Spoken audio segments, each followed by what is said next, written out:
Venture into the restricted regions of the Tibetan Plateau, where ancient monasteries, hidden valleys, and towering mountains hold secrets of the past, and explore the mystique of this forbidden land. The Tibetan Plateau is the world's highest and largest plateau, with an average elevation of 16,000 feet. The Forbidden Mountains of Tibet are home to over 100 ancient monasteries, many hidden from the outside world.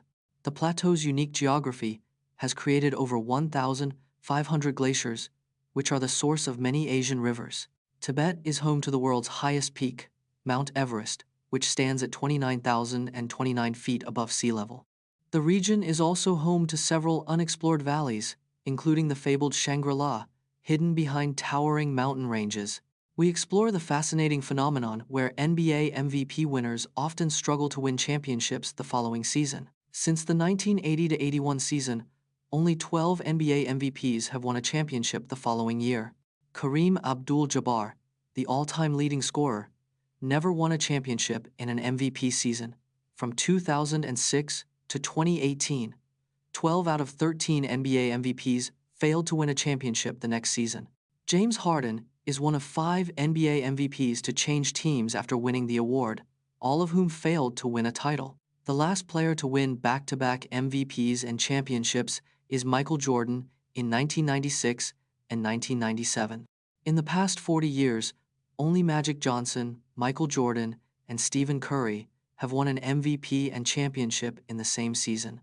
Are economic sanctions a morally justifiable tool of foreign policy? The United States imposes sanctions on over 20 countries, affecting 1/3 of the global population. Economic sanctions are 4 times more likely to harm civilians than to achieve their intended political goals. In Venezuela, sanctions led to a 50% decline in oil production, exacerbating the country's economic crisis. Sanctions on Iran have restricted access to life-saving medicines, causing widespread health crises. The use of sanctions has increased by 25% since 2010, with the US and EU imposing the most. The UN Special Rapporteur has condemned sanctions as a form of collective punishment, violating human rights. From Michael Jordan's 4.8-inch vertical to Zion Williamson's 4.5-inch leap, we're counting down the top 5 NBA players with the highest vertical jumps in history. The highest vertical jump ever recorded in the NBA is 48 inches by Michael Jordan. Zion Williamson's 4.5-inch vertical is the highest ever recorded by a rookie. Darrell Griffith, aka Dr. Duncanstein, had a 4.8-inch vertical in the 1980. Only 5 players in NBA history have recorded a vertical jump of 46 inches or higher. Wilt Chamberlain's 4.8-inch vertical helped him score 100 points in a single game. The average NBA player's vertical jump is around 25 to 30 inches, 15 to 20 inches lower than the top jumpers. Neuroscientist Dr. The human skeleton is made up of 206 bones that protect and support the brain. Research shows that bone structure can influence brain function and cognitive abilities. The shape and size of the skull can affect the way brain waves are generated and transmitted. Changes in atmospheric pressure can cause subtle shifts in brain function and mood. Weather forecasters use atmospheric pressure data to predict weather patterns and storms. Understanding the bone-brain connection can improve the accuracy of weather forecasting models. From the Ramones' Blitzkrieg Bop to The Clash's London Calling, explore the birth of punk rock and its rebellious spirit. Punk rock emerged in the mid-1970s as a reaction to the commercialism of mainstream rock music. The Ramones' 1976 debut album, Ramones, is often cited as the first true punk rock album. The Sex Pistols' infamous 1977 single, God Save the Queen, sparked outrage and controversy in the UK. Punk's DIY ethos inspired a wave of independent record labels, bypassing major labels' control. The Clash's 1979 album, London Calling, blended punk's energy with reggae and rock influences. Punk rock's rebellious spirit paved the way for alternative and grunge movements in the 1980s and 1990s. Did you know that Goran Ivanišević holds the record for most aces served in a Grand Slam match with 37 aces in the 2001 Wimbledon semifinals? Goran Ivanišević holds the record for most aces in a Grand Slam match with 38 aces in 2001 Wimbledon semifinals. The fastest recorded serve in tennis history is 263.4 kilometers per hour by Samuel Groth in 2012. John Isner holds the record for most aces in a single tennis match with 113 aces in 2010. Ivanishevic's 37 aces in 2001 Wimbledon semifinals is still the most in a single Grand Slam match. The most aces served in a single tennis tournament is at 257 by Roger Federer in 2009. Goran Ivanishevic's ace record has stood for over 20 years, a testament to his powerful serve.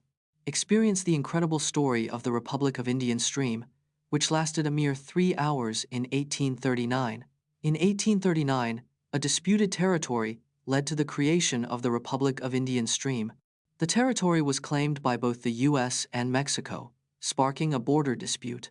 On the 25th of April 1839, a group of locals declared independence, forming the Republic of Indian stream. The Republic's government consisted of a single official, Noah Chase, as its president. The Republic of Indian stream lasted only 3 hours before being annexed by the U.S. The short-lived republic disappeared, but its quirky history remains a fascinating footnote. Dive into the rich beer culture of the Czech Republic, a landlocked country famous for its brewing traditions. The Czech Republic has been brewing beer for over 1,000 years, with the first brewery dating back to 1088. The country is home to over 400 breweries, producing over 20 million hectoliters of beer annually. Czechs consume an average of 142 liters of beer per person per year, making them one of the biggest beer drinkers in the world. Pilsner Urquell, brewed in Plzeň since 1842, is considered the world's first pale lager and a symbol of Czech beer culture. The Czech Republic is home to the oldest beer festival in the world, the Olomouc Beer Festival, dating back to 1761. The country's brewing traditions are so valued that they're recognized by UNESCO as an intangible cultural. Explore the evolution of mobile phones from the 1980 brick phone to the 1990 Nokia 3310 and discover the surprising features that made them revolutionary for their time. The first mobile phone, the Motorola Dynatac 8000X, weighed 2 pounds and had a talk time of 30 minutes. The 1980 brick phone was nicknamed for its rectangular shape and weight, similar to a brick. The Nokia 1011, released in 1992, was the first phone to use the popular SMS texting feature. The Nokia 3310, launched in 2000, had a built-in Snake 2 game that became a cultural phenomenon. The 3310's battery life lasted up to 260 hours on standby, a significant improvement from earlier models.